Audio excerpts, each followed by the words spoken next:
പ്രിയപ്പെട്ടവരെ, മനോജ് മാസ് പ്രവാസ ജീവിതത്തെക്കുറിച്ച് പറയുകയാണെങ്കിൽ 10, 15, 20 വർഷം 30 വർഷമൊക്കെ പ്രവാസിയായിരുന്ന ഒരാളോട് നമ്മൾ സംസാരിക്കുമ്പോൾ അവർ പറയുന്നത് പ്രവാസ ജീവിതം തുടങ്ങുന്ന കാലത്ത് ചിലപ്പോൾ 50,000 1 ലക്ഷം രൂപയൊക്കെ കടമുണ്ടായിരുന്നുള്ളൂ.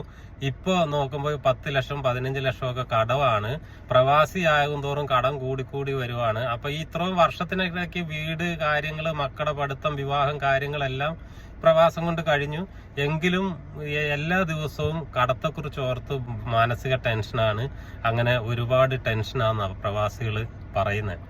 അപ്പോൾ ഇത് ഒരു പ്രവാസിയുടെ മാത്രമല്ല, മുഴുവൻ പ്രവാസികളുടെയും അവസ്ഥ ഇതൊക്കെ തന്നെയാണ്.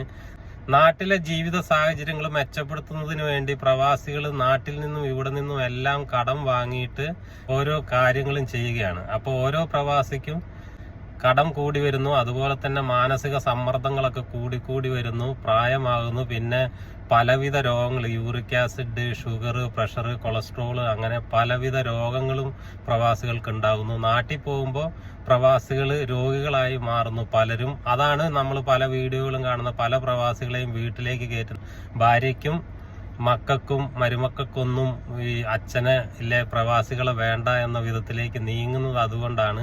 അപ്പോൾ ഓരോ പ്രവാസിയും കെയർഫുൾ ആയിരിക്കുക, ആരോഗ്യം സംരക്ഷിക്കുക, സ്വയം സമ്പാദ്യം ഉണ്ടാക്കുക.